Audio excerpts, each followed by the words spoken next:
Mudah-mudahan yang kita lakukan pagi ini bermanfaat dunia akhirat. Amin ya Allah. Alhamdulillah nih wakaf ibu tuh. Ibu wakaf. Masya Allah. Udah selesai semuanya. Masya Tinggal Allah. dikit lagi Bu, mohon doanya. Ini bangunan utamanya. Masya Allah. Ini beliau Insya ini Allah, Masya Allah. Niat baik selalu dimudahkan Allah. Wakif yang luar biasa. Iya. Dan bukan cuma di sini, di mana-mana wakafnya. Dan nilainya wow. Masya Allah. Menyemangati mereka Ustaz. Kita mau ngeliat ke dalam Ayo, Bu. Masya oke. Allah. Pertama kali ketemu ibu tuh kaget. Tampilannya biasa, ikut majelis taklim, Iya. duduk di bawah. Masya Allah. Lah kok tiba-tiba ngasihnya miliar gitu. Nggak percaya Bu. percaya ya Ustaz ya. Karena Masya gimana bisa? Karena kan orang tuh Nggak semua. kenal Nah, juga. satu, kedua orang tuh semua ngeliat tampilan Bu. Di Masya. tanah 5.000 meter, Oke. diwakafkan oleh satu orang, nilainya 100 miliar. Dan alhamdulillah wakafnya beliau juga ada di sini, wakafnya antum teman-teman ada di sini. Ini santri putri, tempat bawah makan, atasnya kamar, ini ruang belajar atasnya. Alhamdulillah, dan selesai kurang dari 3 tahun. Masya Allah. Alhamdulillah. Itu salah satu bukti kebesaran Allah. Allahu Akbar. Bu Aisyah, Ya Ustaz. saya nggak akan pernah bisa lupa pertama kali ketemu ibu. Masya Karena saya hadir waktu itu dalam tanda kutip manusiawi Bu, kecewa. Saya biasanya kalau hadir jamaah itu selalu banyak, bludak gitu. Tiba-tiba pas datang cuma 7 orang. Itulah manusia, saya manusia biasa. Ketika datanglah 7 orang, saya mau galang dana wakaf untuk pesantren saya gimana. Tapi ternyata 7 orang, ada 1 orang namanya Bu Aisyah dengan penampilan yang sangat sederhana berwakaf miliaran. Masya Dan sekarang pesantrennya sudah jadi. Masya Allah. Bu, saya juga ingin tahu, ibu wakaf dengan nilai yang sebesar itu ada rasa seperti apa Bu? Nggak sayang, itu kan uang bisa beli rumah, bisa beli mobil Forsi, Lamborghini. Allah menitipkan harta kan bukan buat kita beli kapal pesiar, buat beli tas Hermes. Walaupun bisa, ada teman saya sindir, kamu tuh terlalu bangga dikasih duit anakmu segitu. Beli dong tas Hermes 1 M Ustaz. Saya bilang kalau saya dikasih uang untuk beli Hermes, saya panggil yayasan bangun masjid aja. Saya tidak punya tas branded, saya tidak punya, sama sekali tidak. Saya pingin brandednya Allah aja. Doain saya Ustaz. Saya sebagai orang tua ya, saya nggak tahu orang tua lain. Itu harus anak itu tergantung ibu, bukan tergantung ayah. Kalau pilih istri itu ibu yang pintar, ibu yang benar. Karena dia nanti yang akan mendidik. Nggak sembarangan. Saya persiapkan anak saya sesuai keinginan saya. Saya nggak pengen kok punya anak jadi profesor. Oke.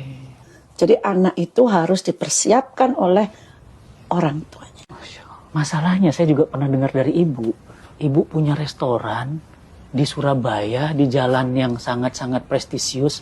Ibu wakafkan dan nilainya juga puluhan miliar. Masya Allah. Bu, ibu tuh, saya mikir uangnya kok kayak tisu ya. Dicabut keluar, dicabut. Apa gimana, nggak habis-habis apa gimana? Kan sesuai janji Allah. Allah. Berbagi 1 diganti 10. Ada yang lebih dalam lagi, Al-Baqarah diganti 1 700 kali Pak. 700 kali. Kenapa harus takut? Kenapa harus pelit di jalan Allah? Orang tua saya Ustadz, hotel itu mau dibeli Megawati dengan uang ya, dikasihin ke Nahdlatul Ulama. Allah. Itu contoh dari orang tua. Boleh kasih bocoran seperti apa orang tua dulu? Dia lihat guru ngaji, belum haji, dia haji. Kayak cerita Ustadz tadi. Setiap tahun ada aja. Tanah di mana-mana panggil, di sini kasih kan. Anaknya nggak ada yang kasih. Ibu saya kan punya hotel. Oh, Saya Masya Allah punya hotel loh. Orang kan punya warung gitu ya. Dan hotelnya diwakafkan juga Ustaz. Allahu Akbar. Udah wakaf Bu? Sudah. Makanya Jadi- saya bilang saya belum apa-apanya sama Ibu? ibu Kandung? saya. Iya. Diwakafin. Sekarang jadi apa di Surabaya? Jadi sekolah Hadijah Plus Hadijah Plus itu. Muslimat. Ibu Khofifah yang nerima. Gubernur Jawa Timur. Saya pelongo-pelongo ini luar biasa. Allah. Tapi saya tekankan, semakin kamu berbagi, kamu semakin bahagia. Jadi wakaf kepikiran restoran ibu yang mewah itu diwakafin itu gimana awalnya? Saya bosan Ustaz. Oh. Punya duit. Saya pingin. Kalau kita nyari duit, udah mau bosan sama duit ini. Mental memang. Ini Bu, mindset Bu. Jadi dunia itu akhirnya datang ke ibu sujud tuh begitu. Ibu kok bisa ngelepas harta sebesar itu? Allahu Akbar. Yang menggerakkan hati itu Allah. Saya sendiri itu anak saya ya. Waktu dengerin kajian Ustadz kasih presentasi, tunjukin ke kita bahwa dapat tanah wakaf, cerita begini-begini, saya ditepuk. Mah kejar itu Ustadz. Yuk kita kasih apa yang beliau ini. Saya temui Ustadz, datang ke rumah. Begitu aja terjadi. Tapi yang muncul bukan rasa kehilangan yang uang yang rasa bahagia bahwa kita bisa berbagi segitu.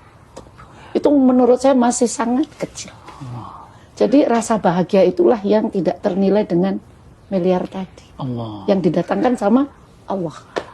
Jadi ada rasa bahagia ketika mengeluarkan harta. Setiap kita berbagi, bahagia itu selalu hadir.